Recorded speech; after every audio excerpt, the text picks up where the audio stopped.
My name is Onna Nelson. I'm 28 years old. I'm an instructional designer and I make $90,000 a year. MapR Technologies makes software to help people manage and analyze big data. So an example of that would be if you're a bank and you want to process all of the credit card transactions that are happening right now, that's thousands or millions of credit card transactions that are happening right now. So that would be an example of a big data application. An instructional designer makes materials so that people can learn how to do something. In my case, I make materials so that people can learn how to use the product that my company makes. So I make lab materials so that people can practice using the technology. I make PowerPoint slides and documentation to explain how the technology works. I write glossaries, different study guides. I also monitor the forums and the social media, so I have direct communication with our students online. So anytime a student has a question or they find a bug in our classes, they let me know. I would address the issue.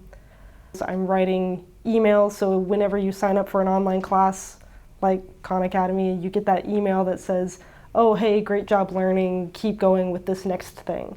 So I write a lot of those emails.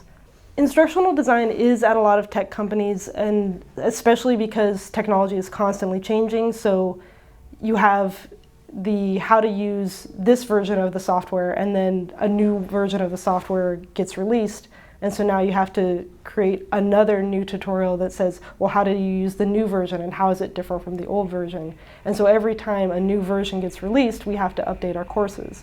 So a lot of tech companies do have instructional designers for that reason. But a lot of other companies have instructional designers too, so a lot of instructional designers will teach people how to do their job. So you have to learn a new email tool when you start at a new company, or you have to learn whatever process that other company uses. Instructional designers help with the onboarding of new employees as well. It all happened at once in a kind of bizarre mesh of, oh my God, I need to change my career. I'm not happy in the career I'm in. And then I fell into this role. So before I became an instructional designer at MapR Technologies, I was a graduate student in a PhD program at the University of California, Santa Barbara, studying linguistics and cognitive science. And I realized that about 4 years into the program, I realized that academia wasn't for me, that I was on a path that wasn't right for me. I was headed towards becoming this professor and researcher, and that's not what I wanted. I wanted to be more involved in teaching and fostering relationships with students. And I also wanted to do something that was more fast-paced, and I know that the tech industry is very fast-paced, whereas the academic world is very slow-paced, and that just was not right for me. So I took classes online in data science, and I knew that I wanted to be involved with education and data science in some way, and so now I'm an educator at a data science company. I studied data science on Coursera, so I have a certificate in data science from Coursera through Johns Hopkins University. I think I was very lucky in this position because my manager took a chance on me. I don't have a degree in instructional design, but I had designed courses before. I don't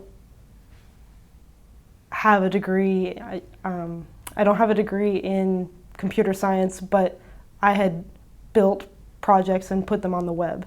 So I didn't have the certifications that are typical, like a degree in instructional design or degree in computer science, but I had a lot of the skills and a lot of the proof that I've been able to use those skills, which I think a lot of times is more important. You don't necessarily need a degree in whatever in order to get a job in that thing. So when I was hired at $90,000 a year. I'm currently making that, but I'm scheduled to get a raise very soon of around 4 to 5%. So every quarter we have a quarterly review. So every 3 months we talk about what we accomplished and what our goals are. And we do get a bonus based on that. Um, my last bonus was around $300 or $400. And so you get that 4 times a year. If you're going to be an instructional designer, especially in the tech field, you have to like learning new things because you constantly have to learn something new in order to teach it to other people. So when you're a junior instructional designer, you have a manager or a senior instructional designer helping you with your work all the time. And then when you're an instructional designer, you have a lot of independence, but maybe not a lot of authority. When you're a senior instructional designer, you have a lot of independence and you're just expected to be able to do the job without anyone helping you. And then you might even be expected to help others as well. Beyond senior instructional designer would be a management position or possibly a move into a different role. So maybe I don't want to be instructional design, I want to work more in curriculum development, or maybe I want to work more in interactive design. So there's a lot of lateral movement as well. I think everyone I work with has at least a college degree. Some have master's degrees, but all of us came from different backgrounds. So for example, I have a degree in linguistics, another one has a degree in physics, another has a degree in math, another has a degree in fine arts.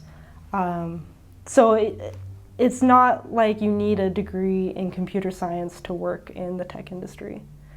I'm very lucky to have a very flexible job. As long as I log in during working hours, whether or not that login is at the office or at home or at a coffee shop, the important thing is that we have core working hours where everybody has to log in, check in, have meetings. So you can't just do all your work in the middle of the night and then not log in during the time everyone else is awake and doing meetings, but I do have very flexible working hours and very good work-life balance.